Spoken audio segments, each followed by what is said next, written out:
Welcome once again to Cinemaholics, the major motion podcast. I'm John Negroni, and with me is Will. Ash. Will Ashton. What was that? I don't even know what that was. It was like, you're getting into the stadium. It's like, I see. Will Ashton.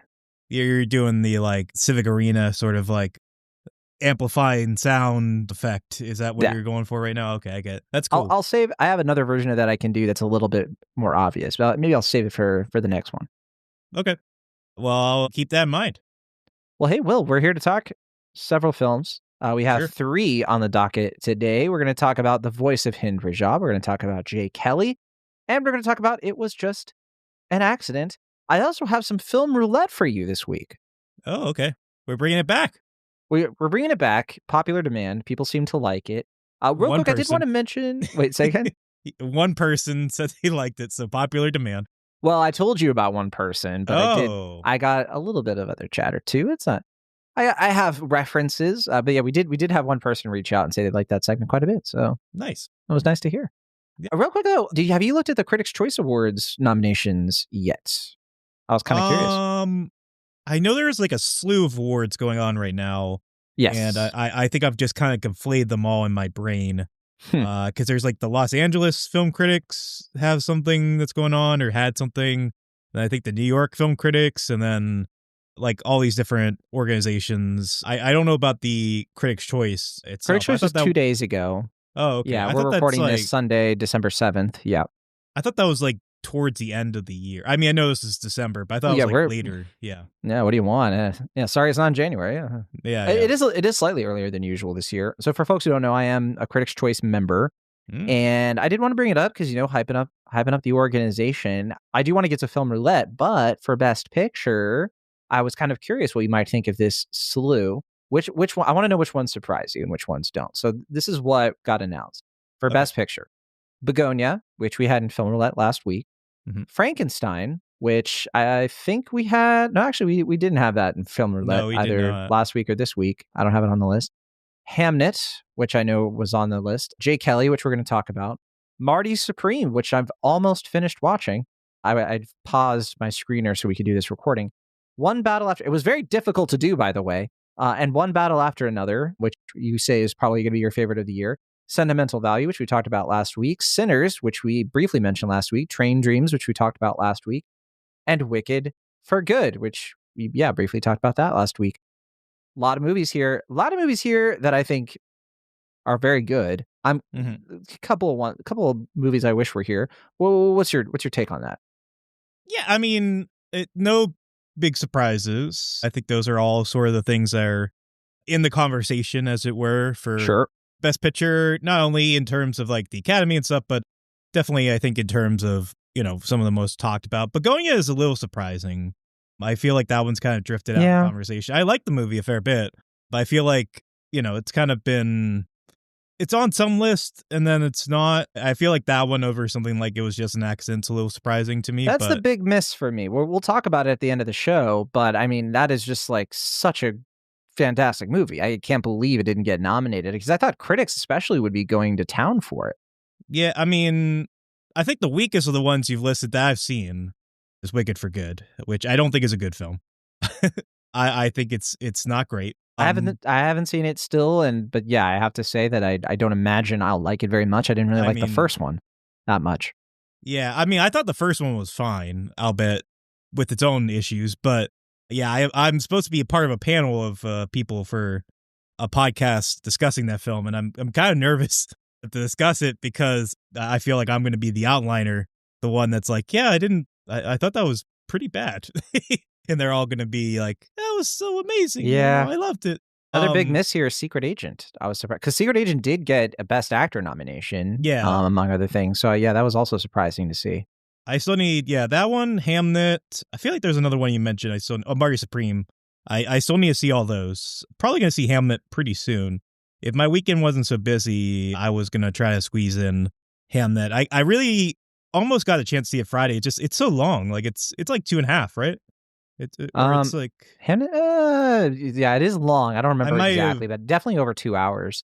And sorry, I double checked. The best foreign language film is the other thing that Secret Agent got nominated for, including It Was Just an Accident did get nominated there, along with Sirat, which was the other one I was kind of surprised. Oh, yeah. Didn't get Best Picture nominated. It's just a great year for foreign film. Or I shouldn't say foreign language film, but international, if you want to say it that way. Yeah, I mean, that's why I'm surprised It Was Just an Accident didn't get included, considering sentimental value and yeah. I think, was there another foreign language film that was listed in that lineup? I don't or was it just think that so. one? I think it's just sentimental value. Yeah, because the rest of these are sentimental value does have English in it, I guess. Yeah, it's like a quarter of English. Sure. Yeah, the only movies here that I think make sense that I'm like, oh yeah, sure. Marty Supreme, One Bad After Another, Sentimental Value, and Sinners, and Train Dreams. Actually, I would include that. But Jay Kelly, we'll talk about it later. Sure, Hamnet, okay. Like, I don't know. I feel like Hamnet, Jay Kelly, and Begonia are in that tier that I'm just like, it's like a couple layers removed from Best Picture worthy for me. So I guess that's why I'm surprised. I still haven't seen Frankenstein, so I can't comment on that one. Yeah, I mean, I forgot about Frankenstein. Yeah, I mean, I liked Frankenstein. I didn't love it. I know some people are very critical of it. I think it's, I think it's successfully in that kind of B tier Del Toro for me, where it's like there's all the stuff you expect to be good is good. A lot of stuff you expect to be great, mixed bag, So it's worth of its own discussion. Maybe it's going to come up in the roulette. I don't know what's going to be rouletted this time around, but yeah, I would say no huge surprises other than that notable snub. We're still a ways off from Oscar nominations, but if this is any kind of precursor to what those Best Picture nominees will look like, if this were Oscars, I mean, we would be looking at, once again, another year where Netflix has like 3 movies in the nominations and very unlikely to win still. They have been chasing that Best Picture for 10 years at least in earnest. I think Beast of No Nation was the first they really put money behind.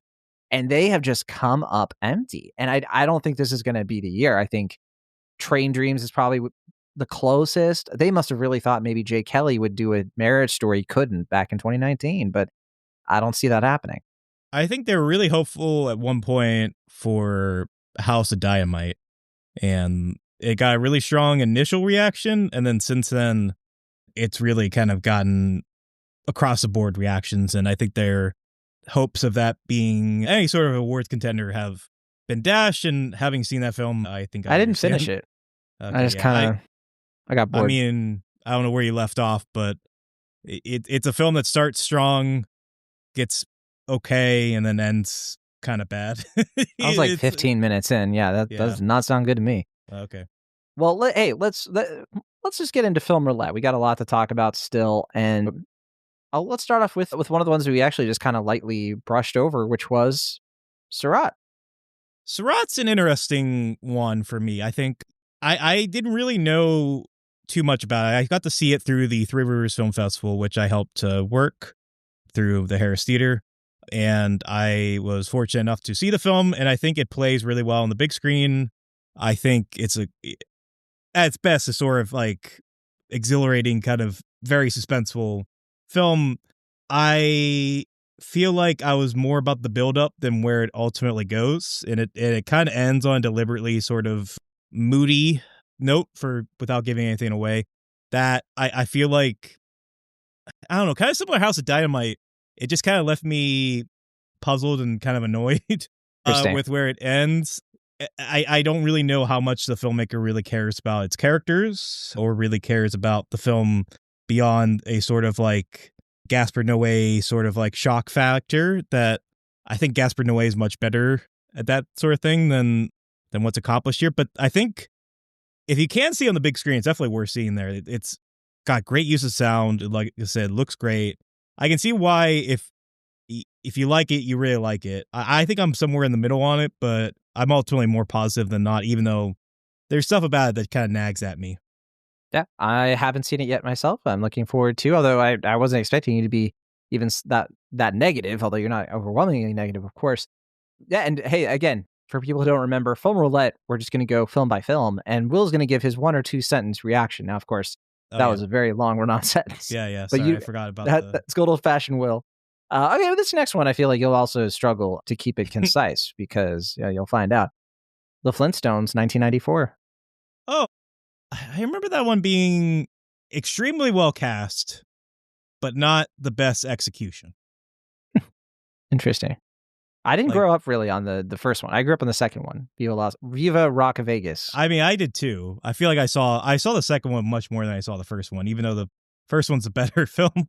The thing is, like, if we were just that young, right? This one came out in 94, the first one, and so like I was too young to see it in the theater, and then so the second one I did see it in the theater, and I do remember being like, isn't that supposed to be for kids? But I think that's always been the weird tension with Flintstones, is that it started off being for adults, and then in syndication it became for kids, but it's still kind of treated. It's actually a really faithful adaptation of the cartoon, in the sense of like the production design in that first movie especially is insanely great, but it's so adult that like the kids who go in to see it because of McDonald's toys end up being like, what the heck? Like I actually think this is one of those cases where Siskel and Ebert were right on the money with this movie, because they kind of had a similar criticism, if I recall, at the time. And this is for the first one or for Viva Rock Vegas? The first one. Okay. My thing about Viva Rock Vegas, I know you didn't bring it up, but I'm going to be brief. The Flintstones, whether you love the show or not, I feel like they're very deliberate with their puns. Yeah, Viva I love Rock the show. Vegas, that's not really a pun, because Lost... Well, no, neither was Rock Donald's, but come on. Sure, but okay. I feel like at least Rock Donald's, McDonald's, I can kind of understand where they're going with that. Viva Las Vegas, Viva Rock Vegas, it's not even like it sounds similar. It's just like we need to put rock in there. Rock La Vegas, I understand if they have to put rock in there, it makes more sense to do it with law so you can get the Viva in Vegas. But it's still not really a pun, you know what I mean? I mean, it's close enough. That was the least of my concerns with that movie, I'll tell you that much. But all right, next film. Springsteen delivered. It was. Sorry. I was just imagining like us talking about the logistics of Viva Las Vegas, and then you go right into like, it was just an accident, or the voice of Hind Rajab, and then, change the mood entirely. All right, well, let's get serious for a moment. Springsteen, Deliver Me From Nowhere. This is a weird one. To keep it short, I don't really know if the filmmakers even really like Springsteen that much, or Nebraska that much. I don't know about the filmmaker. The guy who wrote the book was very close with Springsteen. Okay, that's good to know.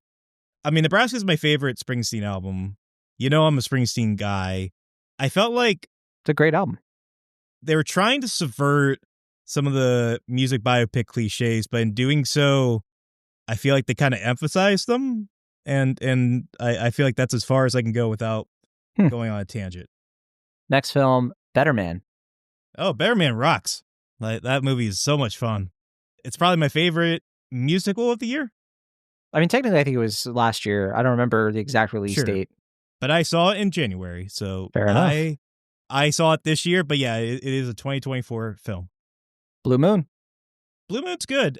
Yeah, I think it's great use of Linklater's sort of like, it's not like a vis-a-vis, but like, he has, very talky sort of films, and not vis-a-vis. What's the word? What does it mean when it's like rat-a-tat? I guess rat-a-tat's kind of what I'm thinking of, but I guess so, yeah. I'm not sure what else. Just very dialogue heavy, but it's not like, it's sort of like him making a Woody Allen kind of film. It's a period piece. It's jazzy. It's these sort of like crotchety kind of prickly personalities, but there's a romanticism and there's a bittersweetness to it. And it's very clever and very witty and well written and all that stuff. Mr. Linklater, if you're listening, Will Ashton is not comparing you to Woody Allen for other reasons. Yes, I'm solely talking about the film and the similarities to another filmmaker's films. That doesn't mean anything about them as people. I think it's a little goofy about how they try to make Ethan Hawke short. It kind of reminds me of like Dorf on Golf, or what's that, Tippy Toes or Tiptoes? Do you know that movie? No idea. Okay. But I will say, Ethan Hawke did get a nomination, Critics' Choice nomination for Best Actor. He's good. For Blue Moon. He's good in the movie. Next one, The Running Man. Speaking of actors who were better than the movie.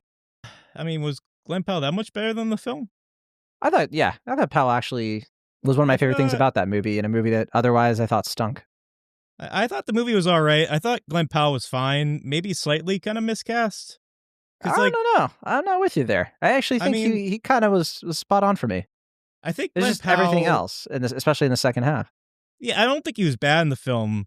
It's just that like that character needs to radiate a sort of, and I'm going off of like kind of what the book is, and I like that Arnold is, I love him as a screen presence. I think he's one of our last true. You're referring to Arnold Schwarzenegger, stars. folks. Yes, Arnold Schwarzenegger. Yeah, the original remake of the book, which was not faithful to the book.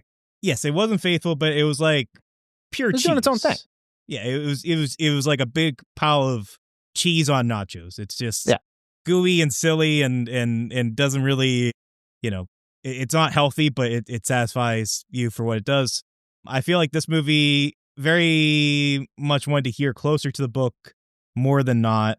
And I think the character is supposed to be kind of more of an everyman, which I think Glenn Powell can fit that persona, but like he's supposed to be sort of like bristling with rage about like the injustices of society and stuff like that. And I don't know if he naturally communicated that to me. I felt like that was all kind of effortful in his performance. Yeah. Hey, I hated the third act of this thing. There's just a moment in time. There's a moment when this movie just stops being even close to good, and I was very disappointed. I don't know what's going on with Wright. He hasn't really made anything, in my opinion, very good since Baby Driver, which was almost a decade ago. I like the Sparks doc. I thought that was fun. I don't really count that because it's a documentary. I'm thinking of like feature films. I'm talking about this and Last Night in Soho, which I think are just both stinkers. I mean, I think at least Last Night in Soho though had a really cool scene in it that I thought was really technically well done. This movie doesn't really have anything that kind of surprised or wowed me on the technical level. Some of the production design was kind of cool, and that was about it. You heard it here, folks. John says documentaries are, quote, not real movies. I did not say that. All right. Will, you're being a real Grinch. So how about for this one, How the Grinch Stole Christmas, 2000? The Ron Howard film. Yeah. Maybe evil? It's kind of evil. Evil. And what way? It has sinister energy to it. And it's weird to me that movie, like Ron Howard is about as like down the middle sort of director as possible. Sometimes he makes great films. Sometimes he makes good films. Sometimes he makes bad films. Sometimes he makes horrible movies. And it feels like most of the time, like he doesn't have a distinctive style because he kind of bounces the project and he like kind of relies on a cinematographer to.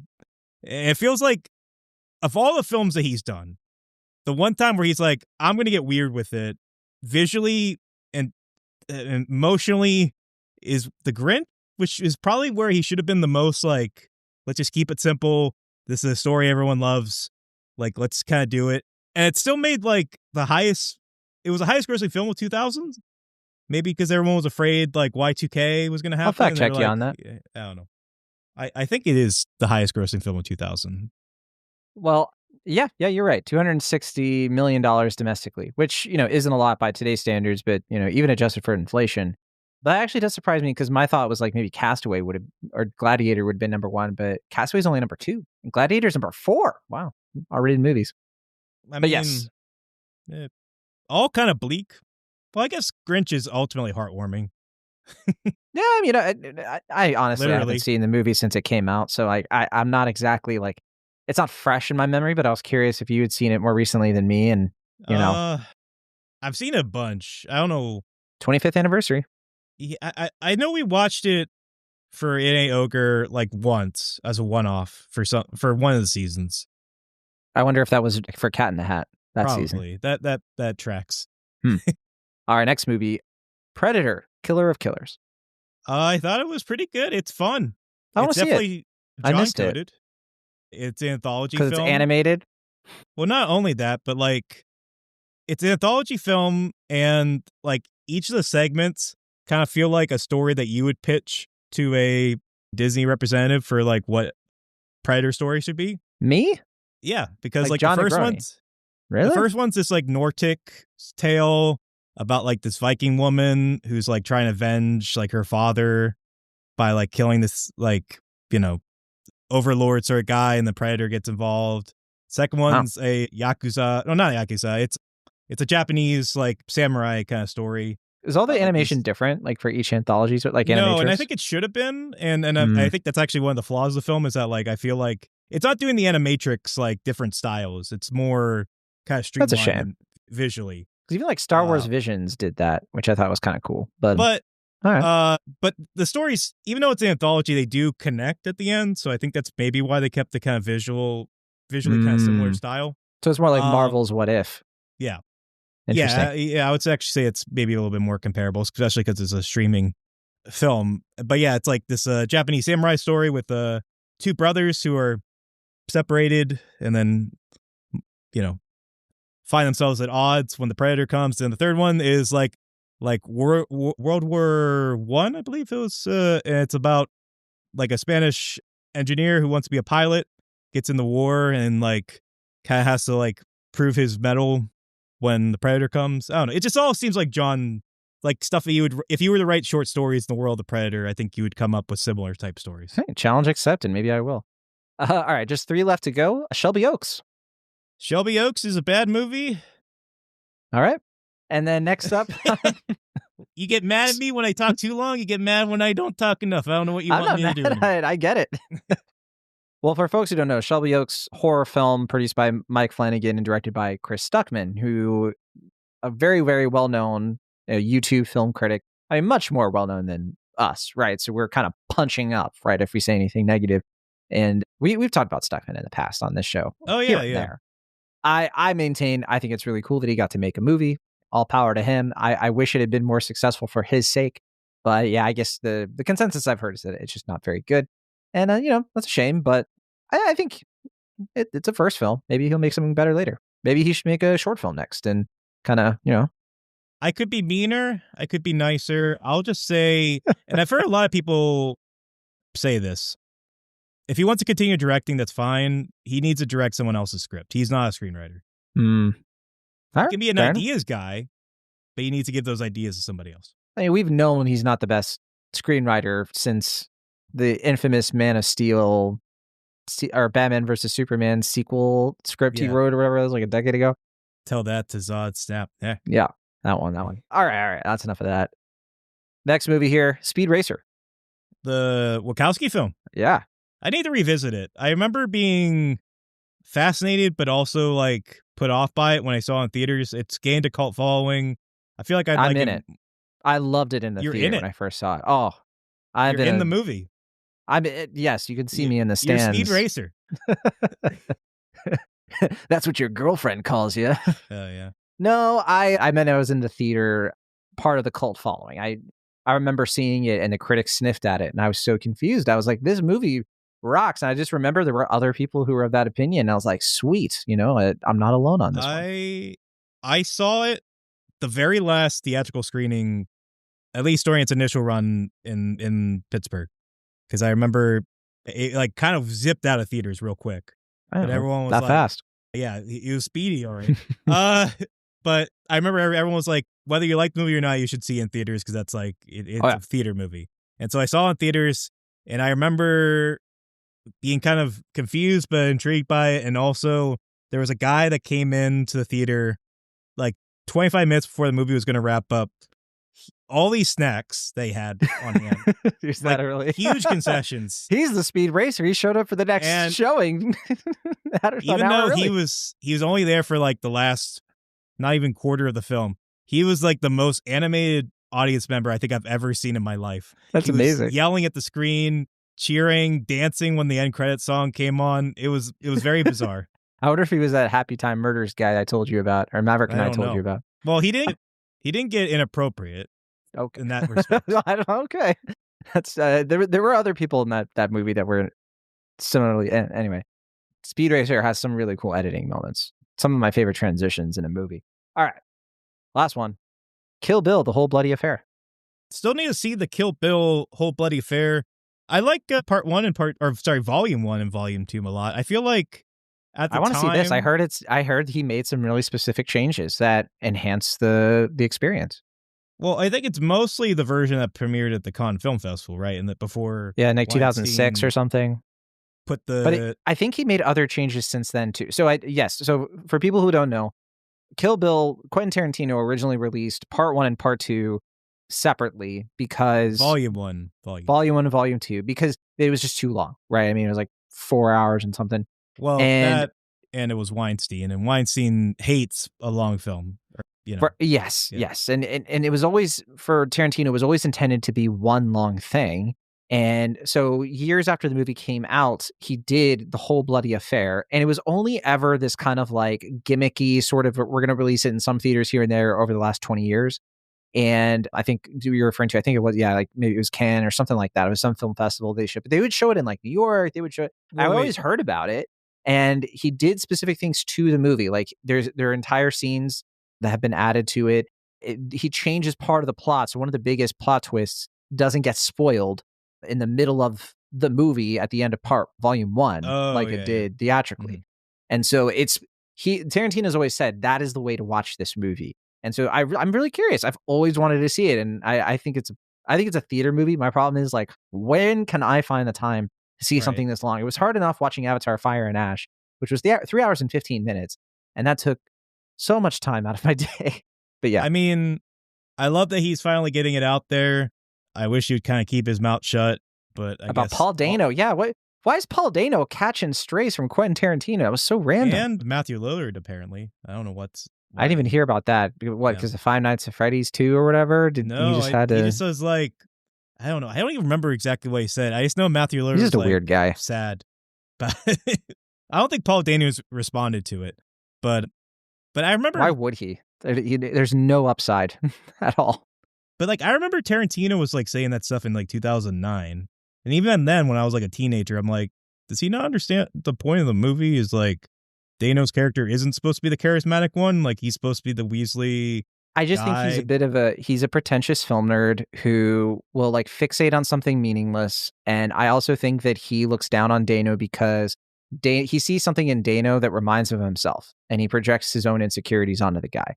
I think he and Dano kind of share similar qualities in terms of like where they fall in terms of like directors and actors. And I think personally, he's jealous of Dano. The fact that Dano can not only direct, but he can act too.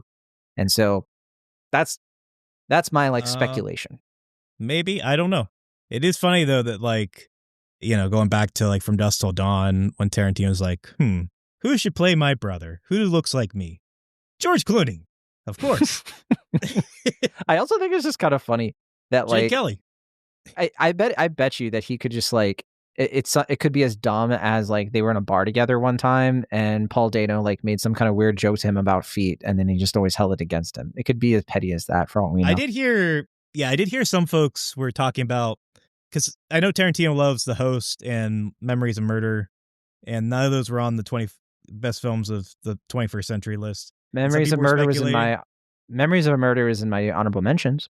And I remember people were speculating that like it was because Parasite beat Once Upon a Time in Hollywood for Best Picture that he might be holding a grudge against Bong Joon-ho. I don't know. It's hard to know. But I'm glad to hear that The Whole Bloody Affair is supposed to be very good. Oh yeah, I'm back definitely to that. I'm definitely excited, want to see it. I heard I think it's pretty much the version. I didn't hear much about like edits or changes outside of like it's just closer to like what I believe the version that premiered originally at the Cannes Film Festival. The only thing is they added like an anime segment in the film, like close to the first part before the intermission. And then there's like a Fortnite short at the end that apparently is terrible. And I don't know about the latter. I know about the extra scene. Yeah, it's supposed to dig into more of Lucy Liu's character's backstory, which that's the part that I'm most interested in. So yeah, I don't know if that was like something that he couldn't just do the first time, or like or if Weinstein was like, no, we don't need that, or what was happening. I don't know. Did you have any film roulette for me? Oh boy, let's see. I feel like there has to be something. Would you rather a new film or an older film? Your choice, and you only get one because we're over time. Okay. Oh, well then I gotta make it count. Have you seen American Movie? American Movie? Yeah. No. Documentary? Well, of course not, because you don't think documentaries are real movies. Wow. What a statement. Oh, man. It's a great movie, American Movie. All right. Well, I guess that's film roulette.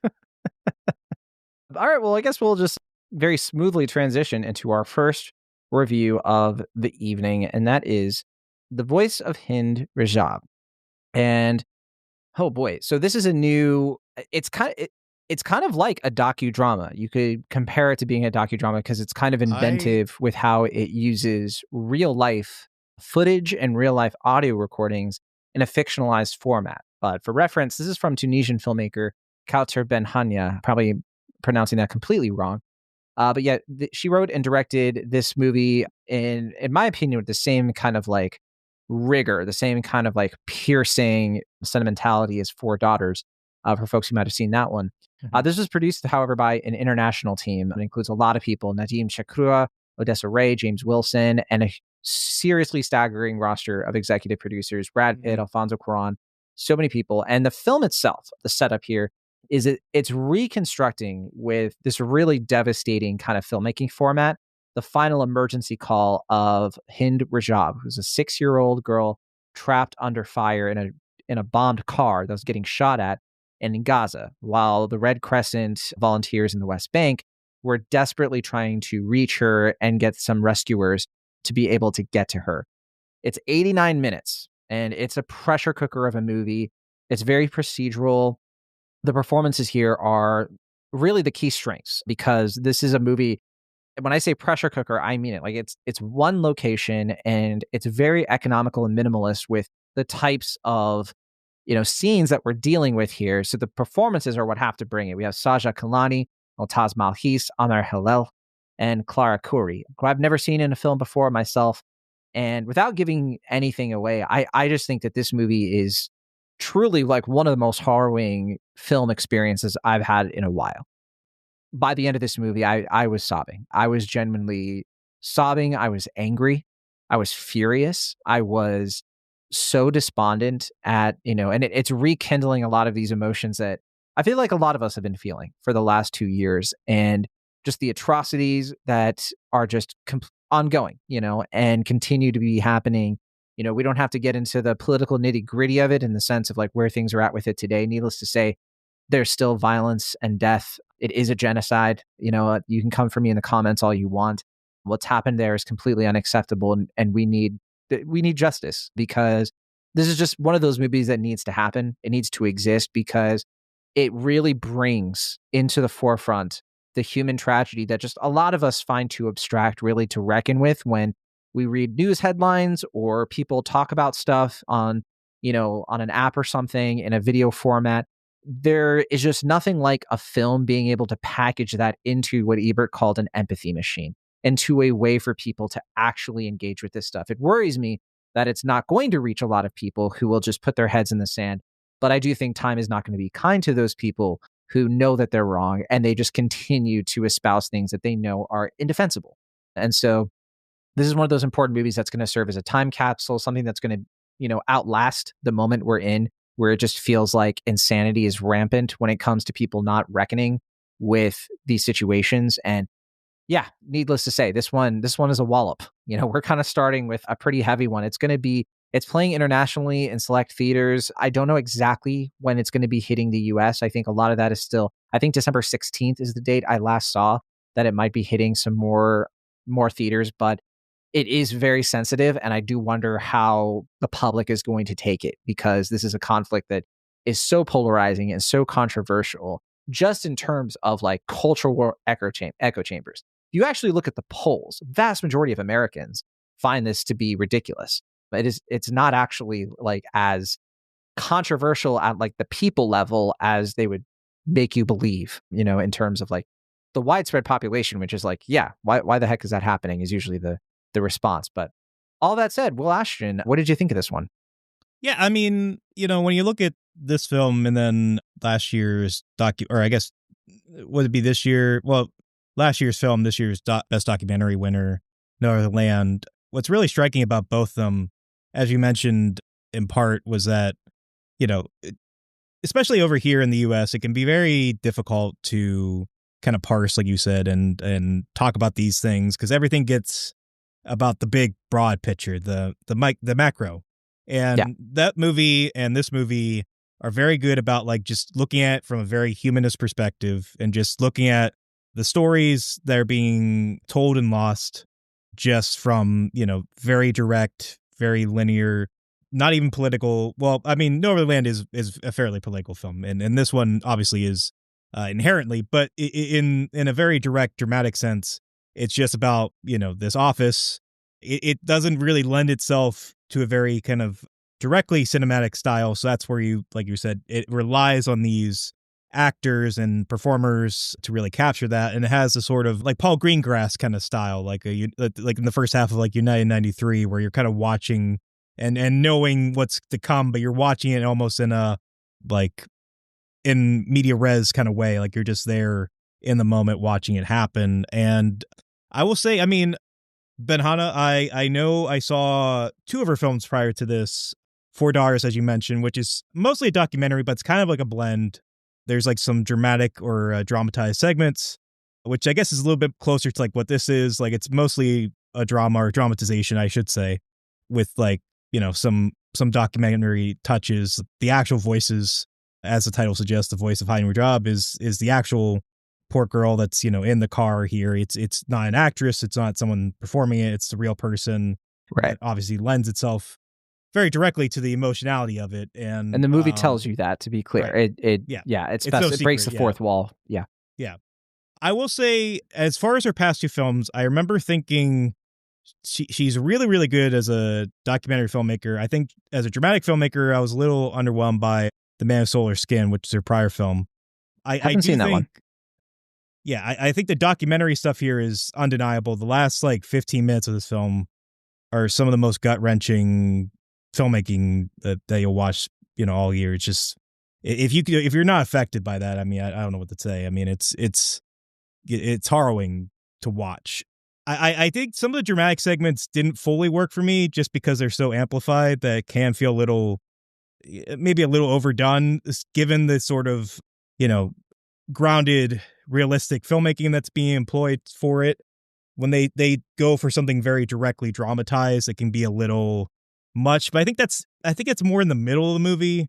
And I understand what they're going for, because it's like characters kind of losing their tension and kind of losing their professionalism and kind of breaking in those moments. I don't think those segments kind of kept it from being an altogether great film. But I definitely think it's a good one and an important film, as you're alluding to, and one that if anyone has a chance to see, definitely should take the chance to see. Yeah, I actually agree with that, in the sense that in the middle of the movie, I did have some thoughts of like, it's clear that this is the movie that this is going to be. I was wondering, like, would this have been better as a shorter film, or even a short film, right? In the sense that it is kind of like replaying and like adding, I think, dramatization for the sake of just like fitting screenplay standards instead of just honoring the true story, right? And I think, though, one of the reasons they probably wanted to not do that is because showing the length of time and making you feel it and feel that misery, I think that was the trade-off they were going for. Of like, yeah, it's not going to be the most, like, it's not going to have that traditional beat of everything is kind of moving at an escalating pace that kind of keeps you invested the whole way through, which I was invested, but, the middle is a bit of a slog in some respects. But I think that's what they were going for, right? Whether or not they pull it off, I think, is definitely up to interpretation. I think it's trying to make you feel that length, and I do think that the ending redeems it. To which I was like, what, it was worth it for me. Yeah, I mean, I just think it kind of messes up the pacing, because this is not a very long film. This is just barely like 90 minutes, and that's counting credits. Yeah, I think, like you say, you have to kind of feel that length, and I think the middle, so much time kind of passes that they have to kind of find ways to kind of work around that, because there's not as much they can rely on as far as the actual audio goes. So I think some of the more like straight dramatization points that aren't relying on the actual audio or the actual transcripts can falter from being a little, I think, maybe overdone or a little almost melodramatic at points. But I think those moments admittedly are kind of few and far between. Like, I don't think that, sinks the film in any respect. I just kind of wish there was maybe a little bit more restraint in those moments, because it feels like it messes with not only the realism that's being very deliberately placed otherwise, but also with the general pacing, I think, of the story. Yeah. And to what you're saying, I think a lot of what you're referring to is the reason why, like, I don't hold this movie up as one, in my opinion, one of the best movies of the year. I think it fits the category of like, this is the movie I want the most people to watch. I think this is one of the most important movies to watch. I think that, it it is a movie that kind of has to be taken a little bit like, I don't want to say homework, but it is kind of a film with a very specific agenda. And that's not always what people want from art. But I'm glad that it is what it is, because I think like the kind of more artistic, altruistic kind of version of this wouldn't be as effective. So I think that these decisions were the right calls to make. And the wider Friends of Cinemaholics universe, I mean, almost everybody in our friends' circles gave this thing pretty high marks. The only person who didn't, I'll get to him. Oh boy, I think I know who it is. Well, I want to know your guess. Is this Alex Billington's review? I saw he didn't like it much. Yeah. Yeah. He gave it 2.5, and yeah, I'll get into his here. But and not everybody, like, I didn't leave a review for this one. You know, normally I leave like a jokey kind of letterbox review, and I was like, nah, this is not. Yeah, no. I was gonna say this is one of those films where it's like no jokes, no bits. We're not. Yeah, no room to play with this one. Exactly. It's not appropriate, not needed. But yeah, Billington, I'm gonna read his take on it, because I find it sympathetic, to be totally honest with you. But he said, it's vital to recognize that the politics and the emotions in this film are important, but come on, this isn't a very good film. It's pretty much just The Guilty all over again, but with a horrible situation in Gaza. 3 people in a call center getting more and more upset, and that's all. The yelling between the guy and his boss is so exaggerated also that there's actually some kind of drama between the characters who are following on screen. I don't think it's emotional exploitation or wrong to use the real audio, but I do think it's a gimmick to constantly dangle the possibility of rescue. I don't want to read this next part because it's a little bit too spoilery. And I just don't quite agree with that aspect of it. I do think that the drama between the two guys, I don't think the point of it is just to add drama for the sake of it. I think the point of it is to literalize that feeling of bureaucratic angst. And I think that's where it's effective. There's no other, I think, way to do that in a way that makes sense. So I think that aim here is different from how Billington sees it. I get what he's saying in terms of like, you know, the movie itself, like, it's not flashy. It's not doing anything all that impressive on a technical level, which I think fair enough criticism. But I also think that if it was doing stuff like that, I don't think it would make the film better as it is. And I don't buy this idea that using the real footage is a gimmick. I think that implies that it's not earned, or that it's not substantive to the meaning of the film. And to me, that's what a gimmick means, that you're shoehorning in something that is not cohesive with what the film is trying to be and say. It's just there to kind of attract attention. And by adding the real life stuff, it's not drawing attention. It's amplifying and enhancing the intended effect of the movie that the entire movie is building up to. So that's where I fundamentally disagree.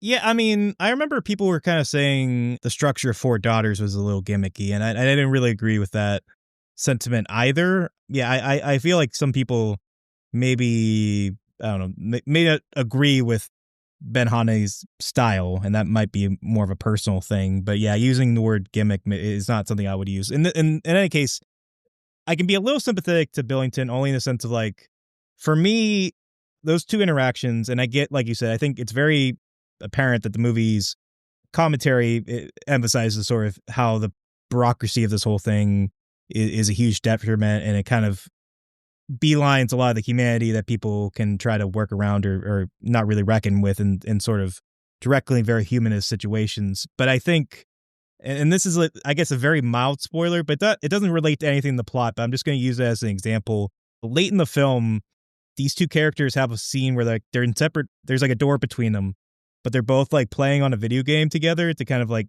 release this tension.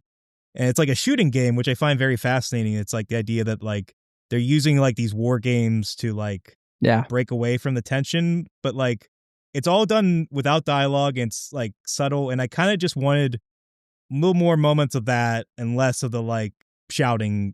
You know what I mean? I get what you're saying, where it's it may not lend itself as naturally to it, but I think in terms of pacing, it would have helped the film, and it would have made it a little bit more, you know, I think humanist and complex, and lend itself more to the emotionality of it in a direct way. I just found that scene, like, I just kind of wish there were a little more moments like that, because I find that scene really fascinating, and I feel like it's maybe what this movie is missing in some respects. Yeah, you know, I'm glad you brought that up, because it reminds me of how one of the things I really liked about this movie is that by putting us in this call center. It's in the West Bank, which is another occupied, it's occupied by Israel, but the circumstances there are way different. But one interesting thing about it is it's showing you a side of the Gaza genocide that, first of all, like normalizes like the environment of it and kind of shows you these are people, right? I think what gets lost in this is like when you do talk to people who are like, okay, but like the Hamas and terrorists, and it's like most of the victims and the people dying and all of this destruction, it's innocent people. And you like the movie lets you get to know some of the Palestinians and some of like, like normal everyday people just trying to survive and living in an occupied territory and doing whatever they can in this call center to try to direct aid to people who need it. And mind you, this is taking place in January 2024, which is like pretty early on when all of this is happening. Things have gotten dramatically worse since then. And the idea that we can just kind of like shine a light on like anything that can kind of show you like what's been taken away from these people so people just get it, I think is really helpful. I think it's really meaningful and I want to see more of it. I think that we will see more and more films kind of documenting this era, and it's not going to be kind to the people who kind of dismiss it or kind of just try to like basically politicize this for their own means or try to like make it sound like, oh, it's not that bad or it's the terrorists' fault that these children are being bombed to death, stuff like that, which it can just be so frustrating across the board. Now, as I mentioned before, friends of Cinemaholics who've seen this have just almost unanimously been all for this one. I'm looking over here at Aaron Dicer, friend of the show, gave it 4 stars. He said some incredibly beautiful uses of actual archival footage and an incredibly devastating but important true story. We also have something here from Isaac Feldberg, who didn't give it a star rating, but he did write a really lovely review on Letterboxd. You should check out again. It's Isaac Feldberg. But one of the things he wrote here is the helplessness of bearing indirect witness to unfathomable atrocity, praying for an end to the unending horrors, knowing that we are already too late. We cannot avert our eyes from Gaza. What the Israeli military did to...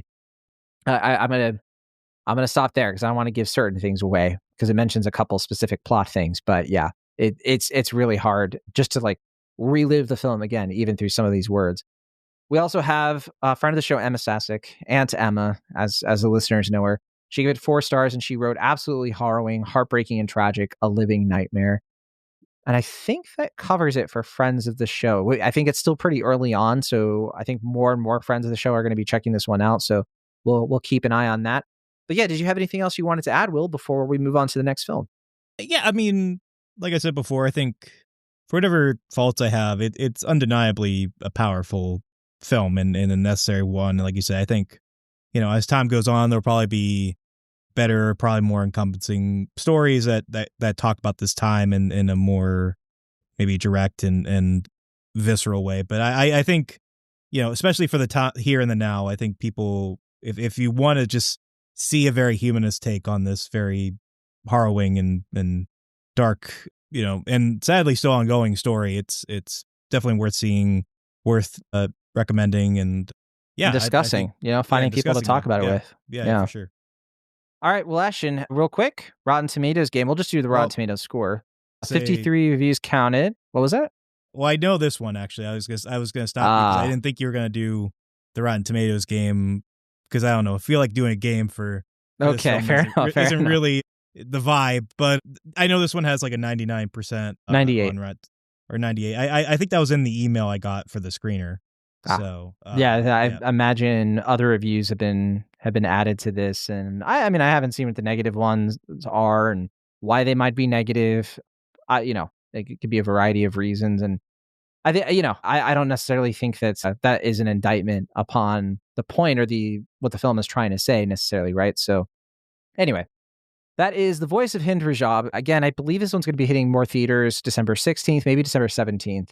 And so if you do have a chance to see it, highly recommend you reach out to anyone you know who might be able to check this one out as well and see if they can also give it the time of day. So next film we have here, definitely a departure in every possible way, probably, except for the fact that it is also a movie. Jay Kelly. This is the latest comedy drama from Noah Baumbach. We talked about that guy quite a bit on Cinemaholics over the years. He co-wrote this one with Emily Mortimer, who also is a co-star in the film, kind of more supporting character. But yeah, this one, speaking of, I mean, it boasts quite a cast list that honestly, it makes me want to kind of sit up straighter, even as I'm about to list it off here. But George Clooney, star of the show, this is his picture. This is his movie. Adam Sandler, Laura Dern, Billy Crudup. I mean, half the population of NYU graduates, and you know what? The New York Film Festival, how about that, is in this movie, it seems. This one was shot on 35 millimeter by Linus Sandgren, and Nicholas Patel is on the scoring duties. I find this one to be Baumbach really in like a full-on kind of mid-career reflection mode. But again, I think this is a George Clooney kind of movie. I think he probably had a lot of say in what this movie's ultimate shape was. The premise of it is actually pretty simple, almost deceptively so. George Clooney plays kind of a fictionalized movie star version of himself. Not literally, and I think he'd be the first one to say, like, wow, it's not really me. But it does feel like it's trying to kind of be like a fictional biography of George Clooney, or really like the last great, well-known movie stars of Hollywood that don't really exist anymore. And Clooney is kind of one of the last remnants of that, where he can just kind of like walk around and people know him exactly by his face. Also, we have Sandler in this, who's kind of his long-suffering manager of several decades. And they, along with the rest of his entourage, embark on this European trip that is really trying to help them, or really is Clooney trying to like confront his legacy, his career, the choices he's made between, being a Hollywood movie star, what he's had to pay for to get that, the estrangement from his family and his friends, the stories that he spent decades telling, not just himself, but audiences, his fans, the entire world through his movies. It's one of those classic movies about movies, but it's also about, in more specific ways, the cost of fame, how that plays with the ideas of friendship. It has a lot of uncomfortable moments. This is a weird movie to me because it has certain things in it. It has scenes, it has lines of dialogue, and it has the trappings of a movie I should fully adore, that I should fully love. I only really was into about half of this movie. I think that it really loses its way in certain parts. It's the definition of a mixed bag. I can't pinpoint a moment when the film kind of veers off in a territory I don't like and stays that way. But it kind of was like playing a game of checkers, where it was like almost every other scene didn't quite work for me as much as I was hoping it would. But I know, I still liked it. I thought this was an okay movie. I thought it because there's such good stuff in it, I was able to find a lot to like. I think Clooney is the reason to watch this movie. I loved seeing him really go for it in this, to the point where I almost kind of feel like Adam Sandler gets so overshadowed. I saw a lot of people really praising his performance in this, and it's good. It's good. We know Sandler's good. He can be a really enigmatic force of nature, but nothing really with Sandler in this worked nearly as well for me as the stuff with Clooney. I wonder if you're going to agree or disagree, but I'll give you an example so you can go off. Hey, Pappy, what are we talking about here? No, the whole thing with him and Laura Dern, who I loved them individually in this.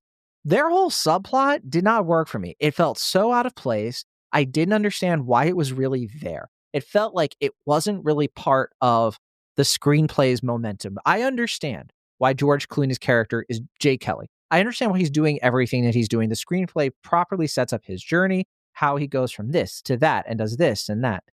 But all the stuff with his manager and Laura Dern, like, it just felt like it was like plot convenience that they were like having this big, comeuppance and all this stuff. I didn't totally buy that aspect of the movie, but a lot of other aspects. I really liked Riley Keough in this movie. I really, I maybe I'm making it sound more negative than it is, not to be too scatterbrained, like maybe like a Noah Baumbach fan. But yeah, Will, what did you think of this one? I like this movie. I feel like I've seen maybe somewhat divisive reactions to it. Now that it's on Netflix, it seems like more people are checking it out, and it seems like the reactions are a little varied. I got to see this one in theaters thanks to Netflix. They hosted a screening of the film for the Pittsburgh Film Critics Association. It makes me bummed that I don't think there are any other local theatrical screenings for the film because, like you said, shot on film, it looks really nice. It looks much better than your average Netflix film. You could tell a lot of care was put into that. And it was also just nice to see George Clooney on the big screen again, because he's been mostly directing of late. And I feel like I missed a couple of his starring vehicles, like Money Monster, I never saw, or Ticket to Paradise. And then like there was Wolves, but I think I watched that on my computer. I don't know if that really got a theatrical release. So it was just nice to see him on the big screen. I know most people aren't going to see that. There is a part of me, and I like seeing Clooney. I like seeing him be self-reflective. I think he's really good at that. And I like that it's, I think people can underappreciate what George Clooney can kind of do, because some people are always kind of like, oh, is he just kind of playing himself? Is he just kind of doing this or that? And I like the movie kind of reckons with that in a sort of direct way. And then the idea of like, kind of bridging the divide between star persona, screen persona, and real person, and yada, yada, yada. I do feel like part of me was kind of wanting maybe an actor who was a little more checkered. And I don't know if that's maybe too big of an ask, but like maybe someone like Brad Pitt, or, someone who's had maybe kind of more of a eclectic kind of public persona. I kind of disagree. Okay. I kind of feel like Clooney is the perfect casting for this, because I feel like Clooney's more of an enigma. I feel like Brad Pitt is so like exposed in certain ways. Like we know a lot of the skeletons in his closet, whereas I feel like Clooney, he's always been pretty close to his chest with who he is in his personal life. And that kind of fits what this movie is going for, where like he has like divorces, he has like these things that are in the public eye, but like he's still generally looked at as like, oh yeah, he's not problematic, or if he is, it's like, who cares? I don't know. I get what you're saying in the sense of like, he's always been someone who's kind of harkened back to like an older movie star style, like almost like a Humphrey Bogart type. He mentions Clark Gable in this. Yeah, Clark Gable. Yeah, maybe even Jimmy Stewart to an extent. Like the idea of like somebody, who isn't quite as like deliberately, expendable as a star. Like you kind of know when you watch George Clooney, you're seeing George Clooney give a performance, but there are good George Clooney performances and there are, lesser George Clooney performances. And I think as an actor, I feel like ironically tends to be better when he does something like a Coen joint, where he's like a little bit more bumbling and like kind of playing somebody who's like not like the smartest guy in the room, but at the same time, he's indispensable as in like an Ocean's 11 or something, like you kind of need that, or like an Up in the Air or something, where he's like the suave George Clooney, only that guy can do that thing. I feel like a lot of people are kind of maybe underselling what the film's doing. Like I feel like the fleeniness and the stuff that's going in a sort of like love letter is just deliberately sort of deceptive, particularly by the end, and the idea of like the film being this sort of like kind of more bitter and, unapologetic film by the end is a deliberate choice. And I think that's why Baumbach kind of made this film. He isn't someone who's traditionally sort of sentimental. And I feel like, maybe to your point, even though I like he's not traditionally sentimental. This is a man who directed Adam Driver to do a one-man monologue singing of Being Alive. Not sentimental. Will Ashton, he hired Randy Newman to do the music. Were you asleep during Francis Ha? Were you asleep? Wake up. I mean, he's always been someone who's been, he's been criticized for it, being a little treacly sometimes. By us. To an extent. Yeah, I mean, I think his later stuff has definitely been more closer to that. I mean, but if you go back, like Kicking and Screaming and Margaret at the Wedding, he's definitely always been more of a like kind of acidetic kind of style. I think going from Greenberg onwards, where he's kind of been maybe a little bit more. No, when he met Greta Gerwig, yeah. Gerwig, yeah. I feel like... Who does have a small part in this as Adam Sandler's wife. And it's always nice to see her acting. Especially when it's not in White Noise, which his last movie. I like White Noise. I did not like that movie at all. I was very happy that this movie was much better, but anyway. Sorry. I think White Noise is a little underrated.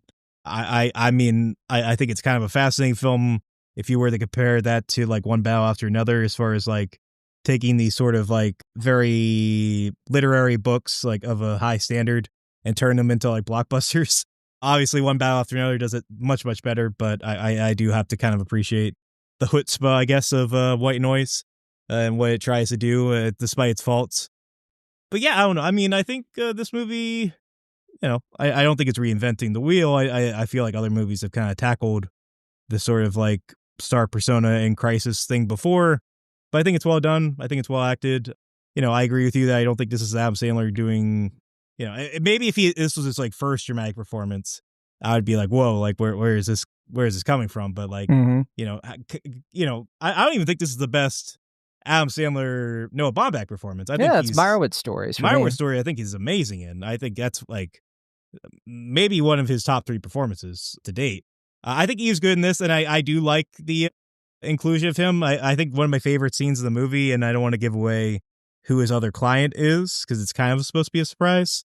But I thought But it's not like a surprise that you're just like, oh, no, I know, yeah. Whoa, glad they held that back. I was kind of like, okay, cool. I don't know if people know that this person's in the film or not. Sure. We don't have to give it away. But that scene with them having like a lunch or something like that is really funny and sad. And I feel like that's where Baumbach's kind of at his best these days, is like those kind of, emotionally fraught sort of interactions.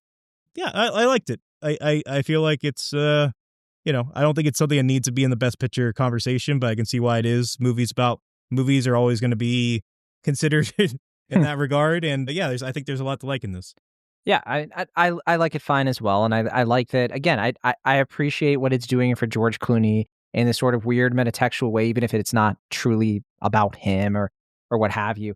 My favorite parts of this movie were when we have like the flashback sequences and Baumbach kind of slows down a little bit and changes the format. I think like so many movies about Hollywood are like fast talking, Aaron Sorkin, everything's happening at once. And it's a very similar vibe we see in so many different movies and TV shows. There's like, it's Hollywood. Everything, like 10 things are going on at once. Think of movies like Babylon, right? Like it's just everybody's like, hey, you're fired. Give me that coffee. And it's just, and yeah, I get it.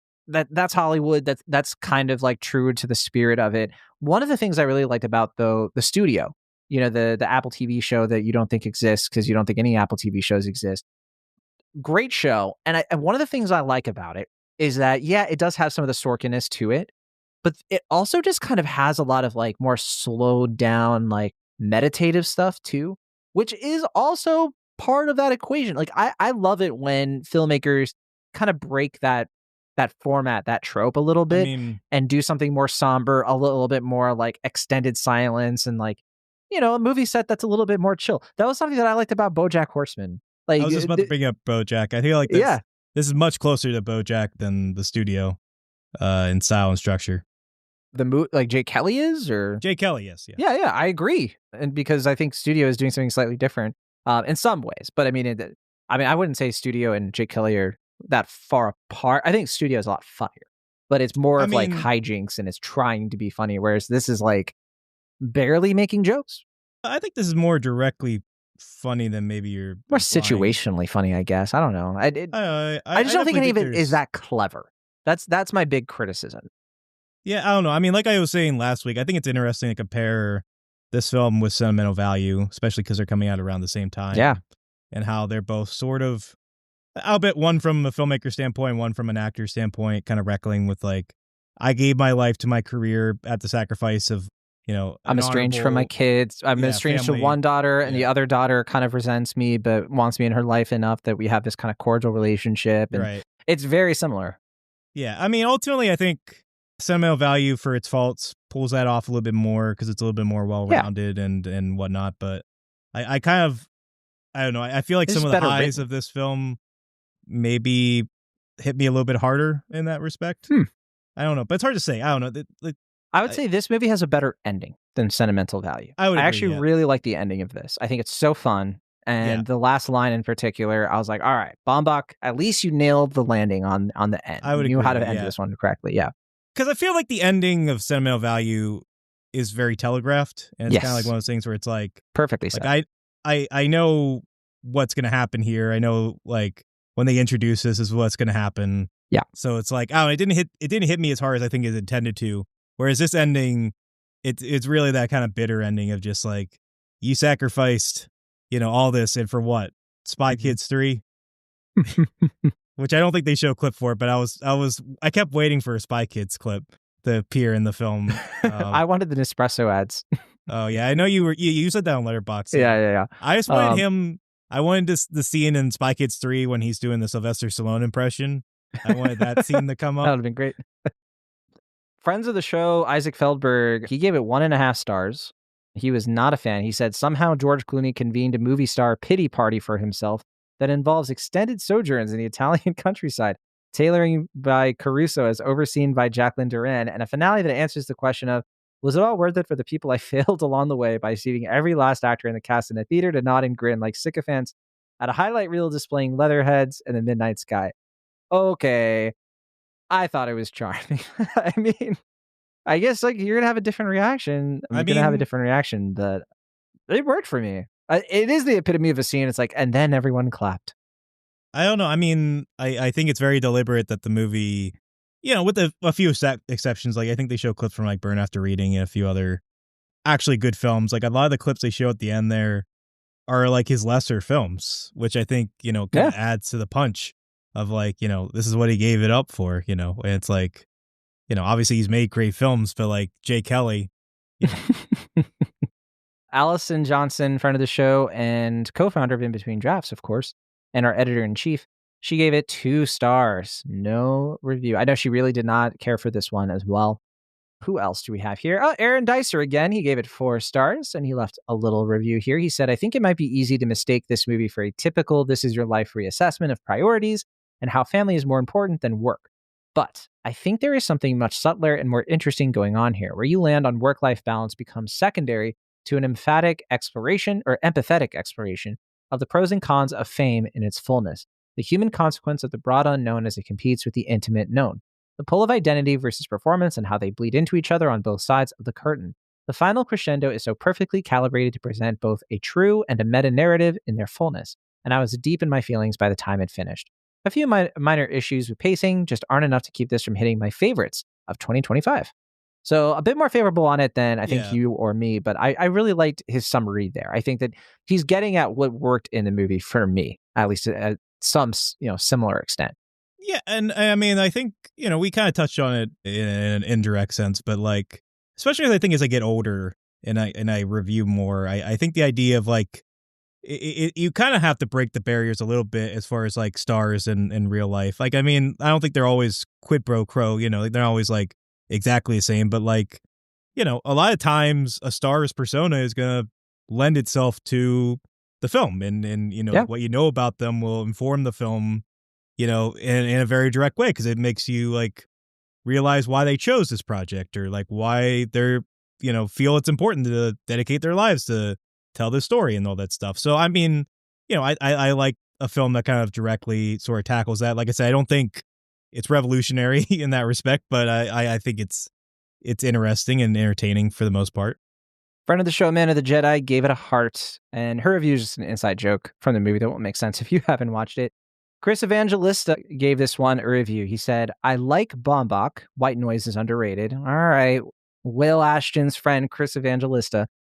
But found this pretty insufferable. Nothing here feels genuine, especially the attempts at patter. Sandman innocent. This was one of the first Letterboxd reviews I read about Jay Kelly. Actually, I think I saw this in the Blue Sky version that he posted. But yeah, you know, I just disagree. You know, I didn't find it insufferable. I found some aspects of it insufferable, but I mean, I just want to point at the Billy Crudup scene. It's like 2 scenes. It's really kind of like a setup scene and then the scene. Right. And like that stuff alone, I felt like that could have just been its own thing. And I'd have really gotten a kick out of it. It's so well done. Crudup is so good there. Like he is, sneaky good. And when he showed up, I was like, I know he's not going to be in too much of the movie because he's more, you know, he's more of a TV star these days. He does a lot of stuff like Morning Show, for example.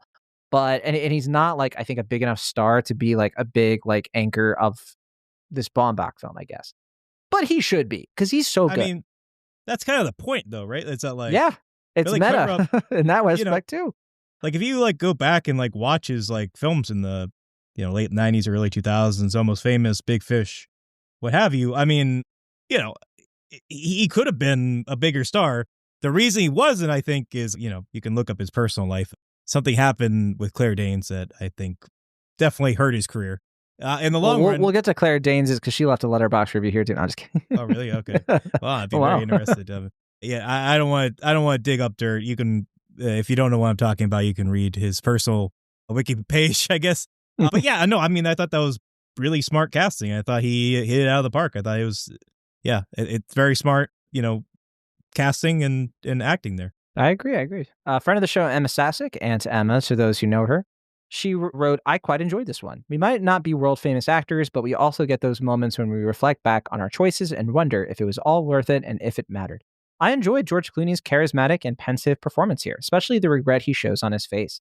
Adam Sandler has a good turn here too, although it didn't necessarily wow me. Oh yeah, I hadn't read this yet, but I didn't. I was kind of wondering if other people might agree with me about Adam Sandler not being like that great in this, because I remember some of the initial stuff was like Adam Sandler's back, and it's like, yeah, he didn't go anywhere. He's been good for quite a while. I don't know. And then to me, this didn't. Yeah, it didn't wow me either.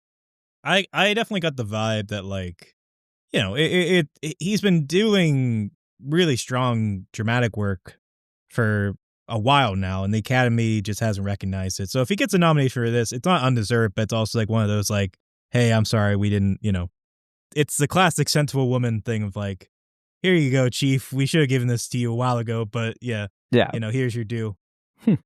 Corey Woodruff left this review, and he didn't star it, but he gave it a nice glowing review here. I won't read the whole thing; it's pretty long. But he said, outside of Damien Chazelle, I'm not sure I've seen a filmmaker weaponize the whimsy of movie making with such cutting intent as of late, like Noah Baumbach does with Jay Kelly. It reminded me of Funny People, A Christmas Carol, without the morning renewal, a different twist on the cruel agony and ribald ecstasy of Babylon. And I like what he said here. He said, it's a bitter pill to be sure, but a thrilling tragedy all the same. Clooney is one of our greatest vessels for acting in isolation. Sandler, an elite showman of sorrow. Their scenes together hit hard. What a picture. Alternate title, It's a Terrible Life. I like that alternate title. Let's go with it. No, I mean, I definitely agree a lot of his thoughts. We did talk a little bit, so I'm sure some of his thoughts might bled into mine in our discussion, and I apologize if that's the case. But yeah, no, I mean, I think there's a lot to value in the film. I'm not as positive as he was, but yeah, Funny People is a very apt comparison for this. Yeah, and I mean, for folks who might not remember, Funny People starring Adam Sandler. Yeah, ironically, because and Seth Rogen from the studio. Will Ashton logged this on Letterboxd, but he did not leave a review or a heart.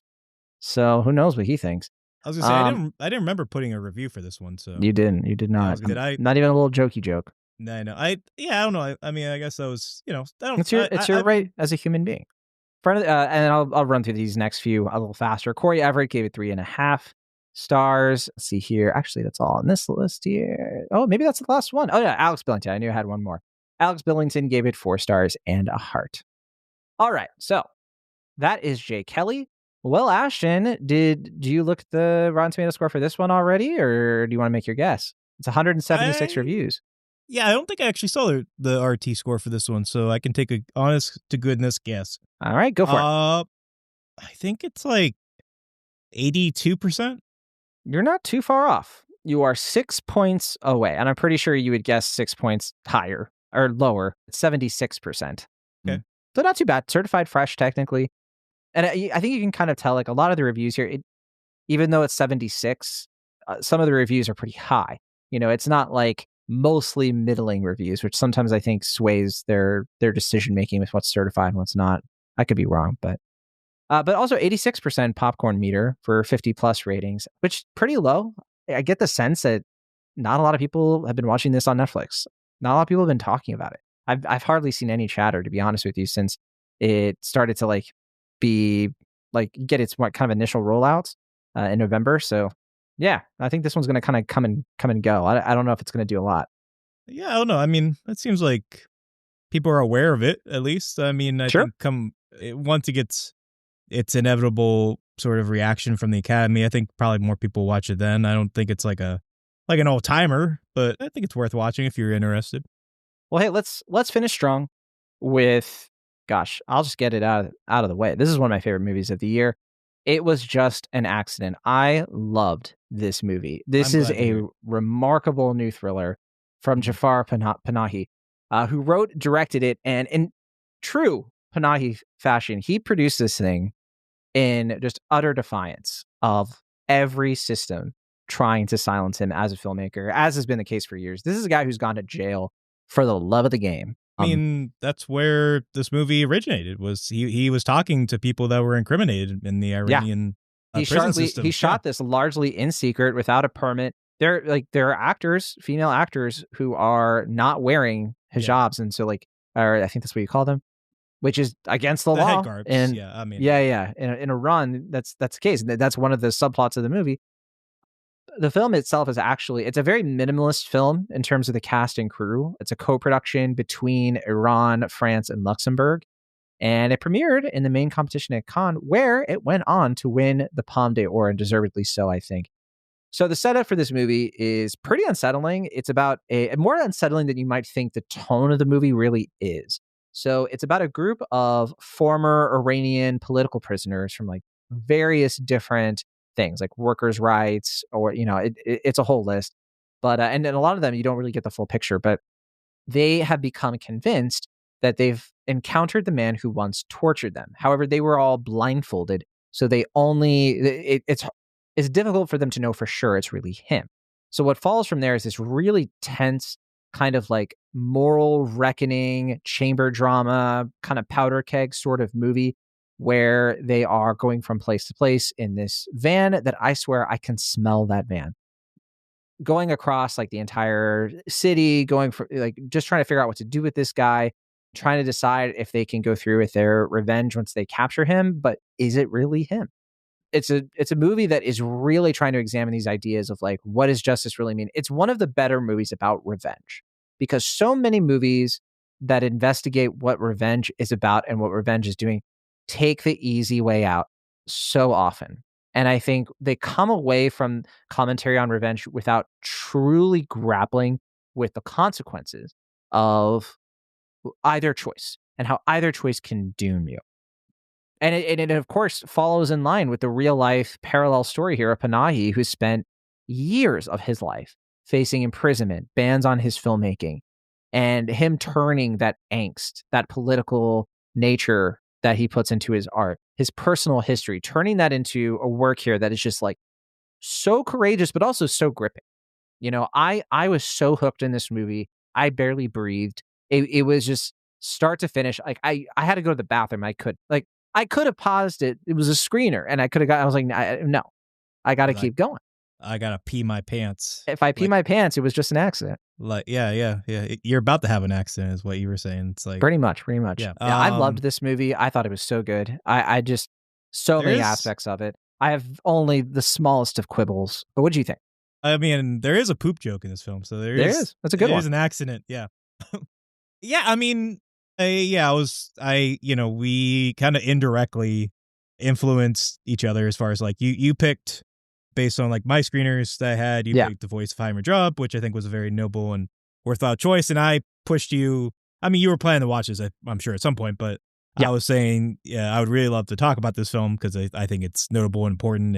And also, as you were saying, it's one of my favorite films of the year. We're playing it at the theater right now, and I had the chance to see it maybe a week or so ago.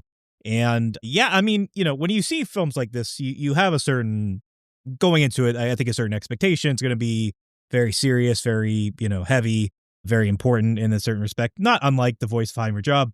I think something that should be noted here is that it's a very humanist film in a sense, it's funny at times, it's kind of filled with these sort of touches you wouldn't really expect. And I think a lot of it kind of comes into the fact that Jafar Panahi. I'm only familiar with one of his past films, which is a film I saw well over a decade ago, which is This Is Not a Film, which pretty directly talks about his inability to work within the Iranian film system and tell a story. And he kind of does it in a sort of defiant, but also soul searching way. It's definitely worth watching if you haven't seen that film.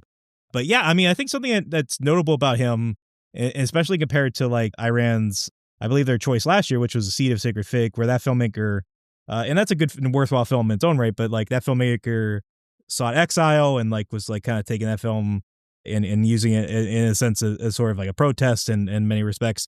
I think Jafar has been very much an open Iranian citizen. I think his Iranian identity has been very keen to his viewpoint and his style and how he looks at the world and how he views his characters. And I think that influences, the identity of his films in a very direct way. And I think, there is something, very directly human about the story. Like you said, it's a sort of like anti-vigilante kind of film, like the idea of like characters kind of having to decide whether they're going to really seek out this vengeful act they're going to do, if it's actually the person they're looking for, if there's really any sort of justice to be found in doing so, and if they can really move past this in any meaningful or actual way. But yeah, I mean, this whole film of it's not only an act of protest, but it's also an act of like reckoning with like who one can be in an Iranian society, and like kind of like this idea of reform through self-preservation in a sense. Yeah, it's very thoughtful, it's very thought-provoking, and like I said, it's also funny and well made and very engaging and extremely well paced. I think I did not feel the length of this film in any respect. I feel like you're just constantly engaged, and you're like constantly meeting these new characters, and you're just like, what's this guy or girl going to add to the equation? Like, what's going to go on here? I think you were comparing it to the Avengers on Letterboxd, which is very flippant, but I can, in a loose sense, understand what you mean, in the sense of like, they're all sort of like, they feel like they're plucked from like different movies and like kind of very, assembled to avenge mishmash, this. Yeah. I think Panahi, what's so special about him as a filmmaker, on top of everything we've discussed, is he's just so good at balancing tone.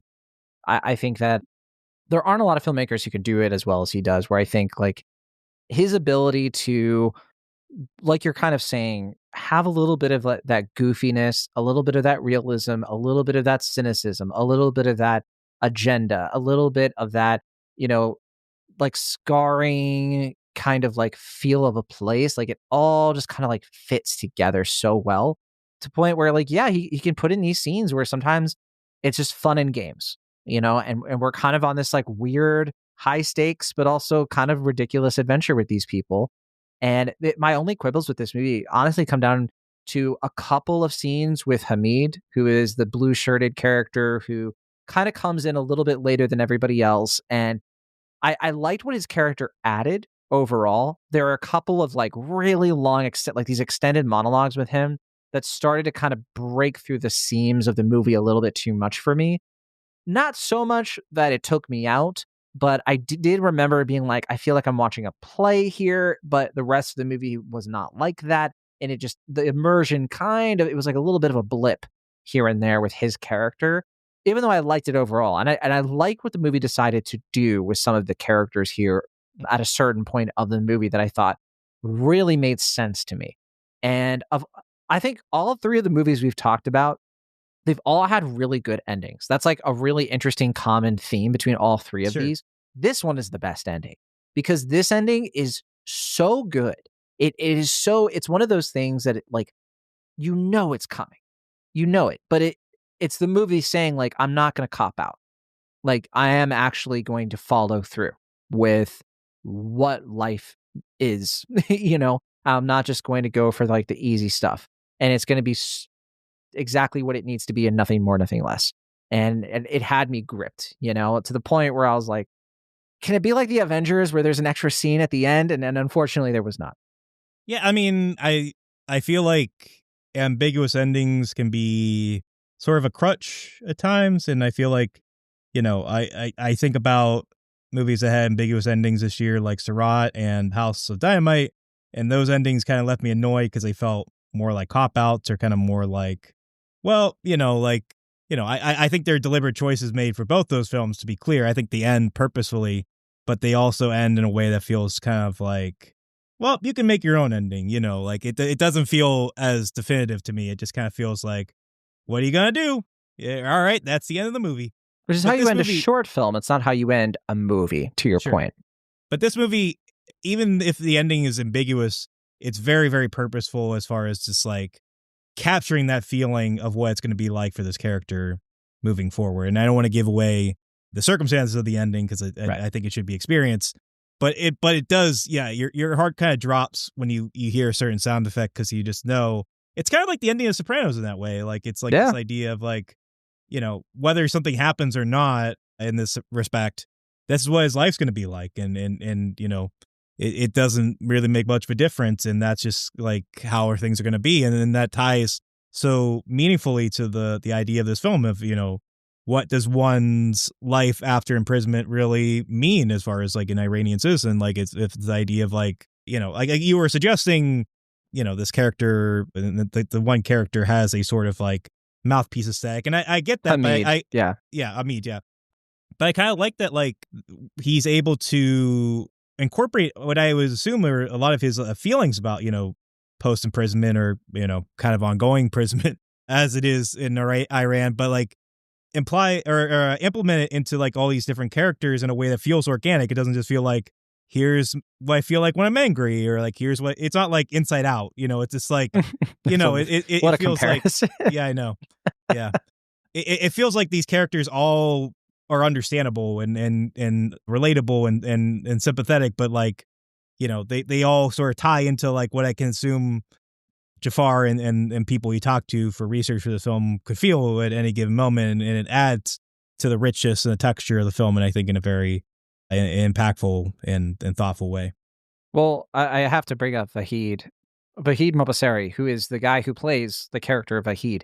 He was in, I think it was Jafar Panahi's last film, No Bears. And I didn't mean to see that. I didn't get a chance. I think this actor, he really carries this movie, which is not to not diminish anything from anyone else. I think him and Miriam Afshari, who plays Shiva, they to me were like so crucial to this thing working.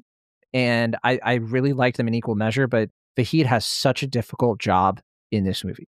So much physical acting. I really love, like, this is definitely one of those movies too, where I really hope people watch it fresh as possible. I loved going into it not knowing what it was going to be. I had no idea. I hadn't seen any trailers. I was very careful about what I had been exposed to in the marketing and everything. So like being able to experience it that way and letting this movie surprise me, not even knowing the premise, was such a rewarding experience. I'm sorry if you're listening and you didn't get to experience that. It's too late.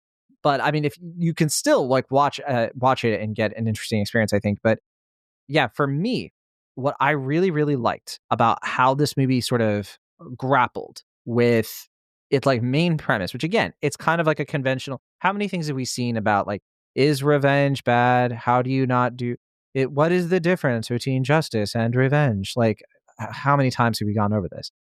But I like how Panahi adds in this element from the very beginning, down to the title of the movie. It was just an accident, and kind of incorporating it like this, like cosmic sort of, because this happened, this small, seemingly insignificant thing of a dog getting hit by a car. Then this happened, and then that caused this, and then this happened, and the next thing you know, it invades all of these people's lives. And I really liked how that gets threaded into the meta narrative about revenge and political justice and workers' rights and all this other stuff that's happening in this movie that it's like spiraling out of control. And it's only 104 minutes. Only 104. I felt like I got such a meal out of those 104 minutes. And yeah, sounds like you did too.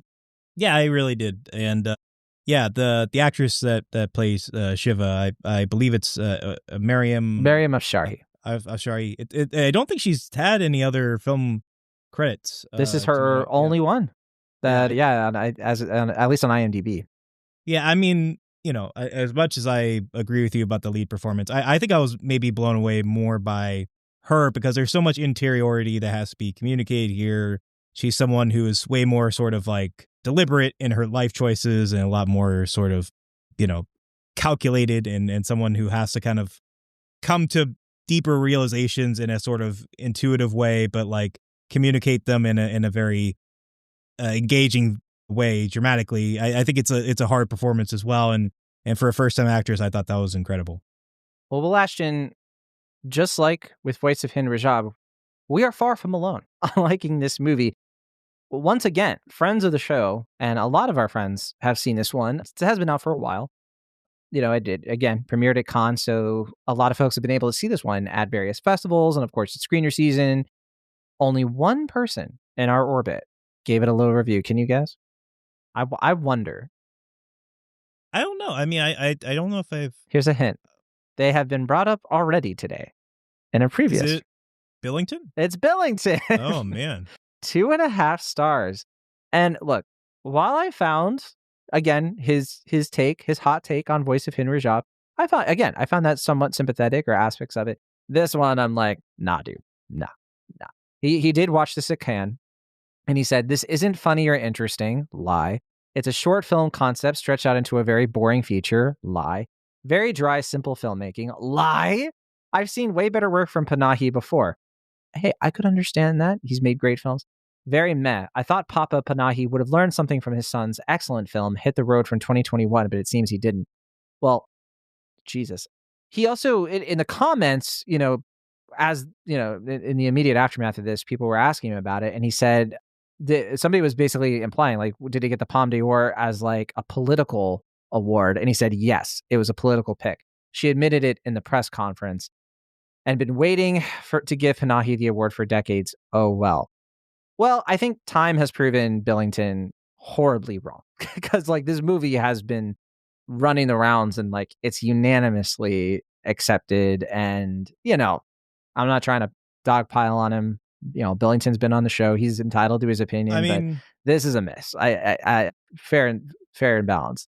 I've talked to people in person who didn't like the film, and I've tried to understand their perspectives. I don't really agree with what their criticisms are. I've heard people say it kind of spins in circles and it doesn't go anywhere. But as I think we were talking about, I think every choice here is very deliberate and very purposeful, and I think it all adds to a story that is exceptionally well rounded, but also is very engaging, gripping, and obviously, in some respects, it is a political statement, but I don't think it's solely a political statement to give this film the Palme d'Or. No. Yeah, and I know it was announced that I think he is going to have to serve a sentence when he gets back from the award circuit for this film. I think it's about like a year or so. So I think it only feels more relevant in that respect. But yeah, even outside of the personal politics or the idea of recognizing Jafar Panahi for what he's done as an artist, I think the film stands out as on its own merits as well. I don't think you solely need to look at that to appreciate what the film's doing. I agree, and so does literally everyone, not just friends of the show, but everyone I follow on Letterboxd. It's like a resounding, like, this is the one. Kimber Myers gave it 4.5 stars and a heart, a longtime friend of the show. Abigail Chessie, our former co-host, gave it 4 stars, a heart, and she wrote a quick review. She said, I've never held my breath during a movie before. I held it so long, I had to remind myself to let it go. So yeah, like me and my urethra, Abigail Chessie made some... Sorry, I couldn't even finish. I don't know if you should ever bring up your urethra in a review. I'll try not to. I don't want to editorialize you, but I'm going to have to put my foot down somewhere. Okay. Chris Evangelista gave it 4.5 stars. Will Ashton gave it a heart. My goodness. Aaron Dicer, friend of the show. We should have just had him on. He's seen all 3 of these movies. He gave it 4 stars. Let's see. Anyone else here? Yeah. Clint Worthington gave it 5 stars and a heart. Clint's a great friend of the show, creator of The Spool. He wrote, if Panahi makes a second one of these, he better call it a squeakquel. Okay. A serious review, he writes, absolutely astounding work. That's pretty good. Absolutely astounding work here. Panahi trying to exorcise the pain and anguish he's experienced at the hands of the Iranian government into something between Munich and Little Miss Sunshine. Just a bunch of quirked up people in a van, farcically trying to figure out how best to enact righteous vengeance on a person who maybe, just maybe, is the right person who traumatized them. An elegant morality tale about the limitations of eye for an eye vengeance, the Ouroboros of political violence, and the ways trauma can interrupt even the quiet lives we've built in its wake. Shame I haven't seen any of Pahani's work before now. Better chase down No Bears post haste. I agree. I also have not seen No Bears, and I'm so interested, so curious what that movie might be like. So I want to chase it down for myself. Let's see here. Alex Dowd, one of my longtime, I really look up to him as a film critic. He gave it 4 stars. 4 stars from Dowd? That's a reason to sit up and pay attention, if you ask me. Let's see who else here. Allison Johnson also gave this one 4.5 stars. She took one look. It was just an accident and said, where? I don't see it. I don't accidentally love this movie is what a lot of folks are saying here. I think you should have said she didn't accidentally give this movie 4 stars, but right. I get what you're saying. There you go. Amanda the Jedi gave it a heart. Aunt Emma gave it 4 stars. She left a review as well. Why don't we just have Emma on the show, Will Ashton? Why do you always say no to these great guests? I never, for the record, have said no to Emma. I would love to have her on, and because I don't think she's been on an episode that I've been on, right? It's like another Robert Yanis Jr. situation where it's like I guess every time she gets on, I'm busy. Well, she wouldn't have been able to come on because she's traveling. She just had her birthday, and she's like in the middle of like, I think she's in Europe right now. So I don't think she would have been able to get on the horn, but would love to have her on again, hopefully soon. But she did write such a great film, and especially that last haunting scene. Didn't expect this to be as funny as it is, while never losing sight of their horrific trauma and collective pain. Totally understand why this won the Palme. And let's see if we have anybody else here. That might be the last one, but I'll double check. Isaac Feldberg. He didn't leave a review or a heart or anything like that. Just logged it, and then that's it. So yeah, sweet. The people of the film world have been going to bat for this one. I think for me, it is between this movie and one battle after another in terms of like what is the best movie of 2025, at least of the stuff I've seen so far.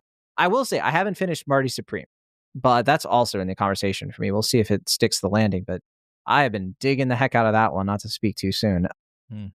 But on that note, Will Ashton, we'll finish out real quick with the Rotten Tomatoes score. Did you don't know what this one is?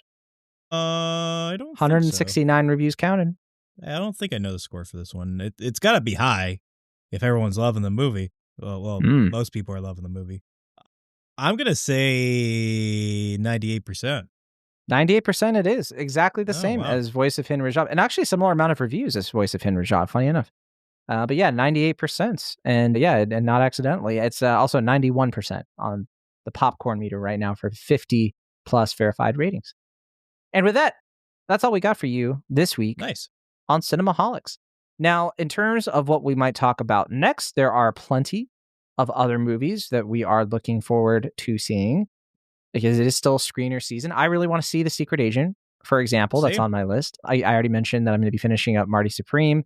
We got some time, I think, before some of the big stuff like Avatar. There is Ella McKay, which is coming out soon. I'm not sure when I'm going to see that one. Oh, yeah. I know when it's James L. Brooks, Will Ashton gives it looks. So yeah. I saw Lisa Simpson and Marge Simpson are big fans of Ella McKay. I think they're a little biased, but I'm glad they like the film. We've also talked about maybe getting into Eternity, not the concept, but the movie. Maybe both. Hey, yeah, well, I'm not saying no to anything. We could also talk about Blue Moon pretty soon if I see it anytime soon. Will, of course, as you mentioned before, has already seen it. I would be down to do a Linklater episode about that and Nouvelle Vague. Yeah, Nouvelle Vague. I'd like to see that one as well. Other stuff which I don't think either of us have seen. Goodbye June is going to be coming out on Netflix. Which I'm not. That's Kate Winslet's directorial debut. I totally forgot about that one. That's still coming out. It is. That's Toni Collette and Andrea Riseborough, Johnny Flynn are in that. I don't know. I don't know if that's going to be any good. But there's also Dust Bunny, which I don't know if I'm going to see it, but I'm not saying no. It looks fun. It's Brian Fuller, right? That's his film. Yeah, this is Brian Fuller, director and screenwriter. Yeah, and Mads Mikkelsen. So we typically don't say no to him. Sigourney Weaver as well, and David Dastmalchian. And that's about it for this next coming week. So we got some options as always. If you're a fan of the show, hit us up. If there's something we've missed, we could at least add it to Film Roulette or something like that. If you want us to get into it, there's also Oh What Fun, the new Michael Showalter movie, which I haven't seen. I'm not sure when I'll be able to, but I'm not opposed to that one. I heard I'm in the mood for a Christmas movie. Did you see Christmas Eve's at Miller's Point from last year? No. That movie is, I'm sure, much better than Oh What Fun, but definitely if you're looking for a Christmas movie, I feel like that one flew under the radar last year. Wonderful film. I like that movie quite a lot. I just like the way you say Raider instead of radar. A Raider? Is that a Pittsburghese thing? I think so. I was interested because, it's Dominic Sessa is in this one, who we really liked in The Holdovers. And so we'll be interested in seeing him again. Yeah, he's in the Now You See Me, right? I haven't seen that one. The new one, Now You Three Me or For Me. I don't know. He's going to be what you're doing to me. Anthony Bourdain pretty soon. Yeah, I don't know. I have a feeling What Fun's going to be a stinker, but a lump of coal if it were as you were. But I kind of still want to see it anyway. They should do that on Rotten Tomatoes for all the Christmas movies if it gets a rotten lump of coal. Coal, yeah. That'd be fun. I like that idea. Yeah. All right. Well, that'll do it for us this week on Cinemaholics. A bit of a longer episode. We apologize, but thanks so much for sticking with us. Hopefully we will be back again soon. Well, we got a lot of catching up to do, sorry we like movies and we want to talk about are bad. Yeah. You know what? I might be seeing the new Jujutsu Kaisen movie, which, Will, I know you've been waiting for that one. You can't wait. You love anime and anime movies. Sure. Yeah, I just don't ever say anything bad about anime to you in private. We did get one listener reached out and asked if we were going to do Five Nights at Freddy's 2. I don't think either of us are going to get to that one. Sorry. I mean, look, if you want to compensate us financially, I'm sure I could. I'm just kidding, of course. I would not be bought over for reviews. No, I'm sure. I'm sure there are a lot of reviews for that movie. I don't think we're gonna make one addition to that one. Yeah, most likely. I think they were interested because it's one of those cases where the audiences are giving it higher scores than the critics. Like it's like a huge disparity. But that's the case with the first one too, right? Right. We reviewed the first one, and yeah, we were just like, yeah, it's just not very good. Hey, look, it sounds like the people who want to see it are making it to the theater anyway. So what do you need us for? There you go. All right, but that'll do it.